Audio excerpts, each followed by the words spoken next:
All right, let's talk about the Milwaukee M12 impact options. This is brand new. This is the third gen Milwaukee M12 fuel impact 2022. This is the Surge, the latest Surge impact from about 2020, I think, 2 years old. Biggest difference, as you already know, is this is loud, this is quiet. This has metal on metal rotating to provide the torque. This has a hydraulic oil piston. So instead of metal slamming against metal, oil compression is going to turn the shaft. So the biggest difference that provides is in two forms: noise and vibration. So with the noise, unfortunately my camera can't pick up the noise because it's just going to deaden noise that's too loud, as we see in the head-to-head videos. However, I'll tell you from my usage that I do not need to wear headphones when I'm using the Surge. If I'm in the garage or under a deck, anywhere where there's going to be like echo chamber basically, I can still use this without headphones. This is very agitating. If I am like within a joist bay or something and I start doing an impact drill there without headphones, this is jarring and agitating. So win one for the Surge, you could say. But other little things, those are the obvious. The little things. Look at this new. This is the third gen impact, and it's got this extra air channel, maybe call it. And you can really feel the air coming out of there. So I don't know if that helps with some of the improved specs, but it makes a lot of sense to me. None of the other drivers that I've had from M12 have ever had a non-enclosed back. But it just makes a lot of sense to design it that way. So that seems like an improvement, and to keep the motor cool, that kind of thing. As far as, let's see, the weight is another big one. It doesn't sound big. This is 1.6 pounds, which is the lighter of the two. This is 2 pounds.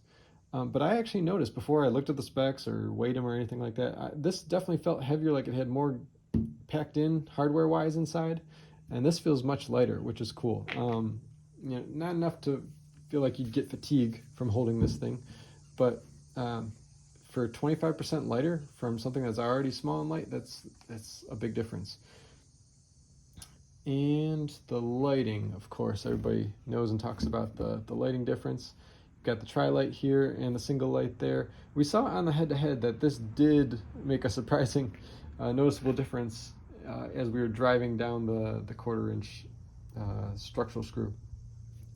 I thought that I wouldn't like this because I was coming from Ryobi where they had the tri-lights on their impacts, and I thought this was kind of lame. However, it didn't have as negative of an impact, pardon the pun, as you'd expect. Those, like the shadows, it wasn't that bad. So it's not a deal breaker going this light versus that light, but it's nice. Lastly, then, the specs themselves. This guy is the specs leader. Moved up from second gen, which had 1,300 foot-pounds of torque. This now has 1,500 in a 12 volt. That's impressive.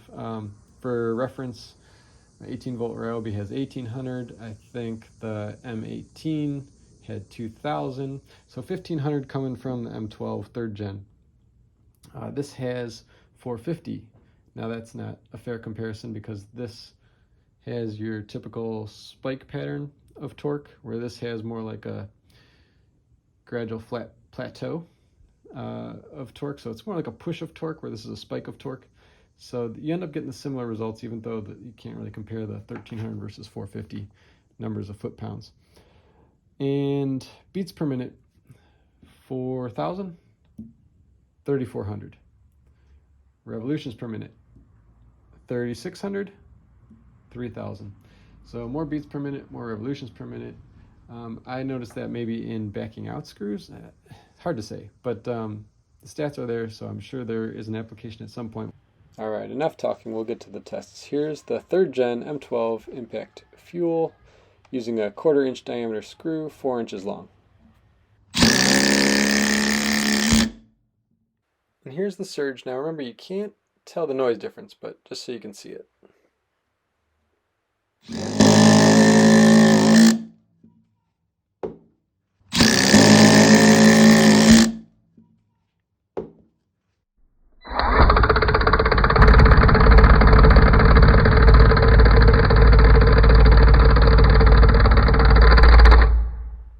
that's a tie. So we're going to move on to 8-inch screws, see if we can get a better look.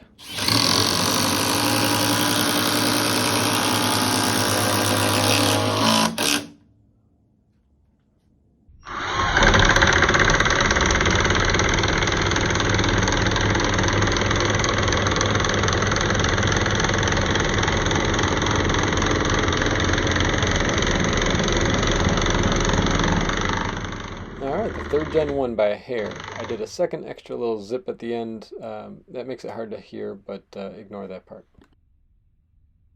I will say though, after going through all that, this is the guy I use every day. Just because of the quietness and the niceness. Like, this is not annoying to use, but the difference is enough where this is nicer to use. Without having the metal on metal noise and vibration. It's noticeable. So this is the guy I reach for now. But I'm keeping both of them because, hey, Milwaukee fanboy. Really the reason I'm keeping both of them is because you can get Milwaukee tools, M12 tools, pretty cheap if you're looking around. So hope you enjoyed the tests. Lastly, I know this probably threw people off. I totally neglected to mention it. This guy is an aftermarket part, and it screws into the little rivet here on the other side. Somebody 3D printed this. Milwaukee actually makes one now. It's about 15 bucks, and it will only fit this guy, because you'll notice this is well, maybe you won't notice, but this is a larger hole. So this rivet screw versus that rivet screw is bigger. So there is a Milwaukee official part that will fit your 3rd gen impact. It won't fit this guy because of the smaller screw, but man, that's handy to have. That's another thing that Ryobi did better, in my opinion. They had a place where you could, I think it was just a single clip, but you could put your bit clip in there, and it had a magnet tray. The thing about it was a monstrosity. It was like 5 pounds and twice as big. So, and it's obviously not as well made. But that explains that.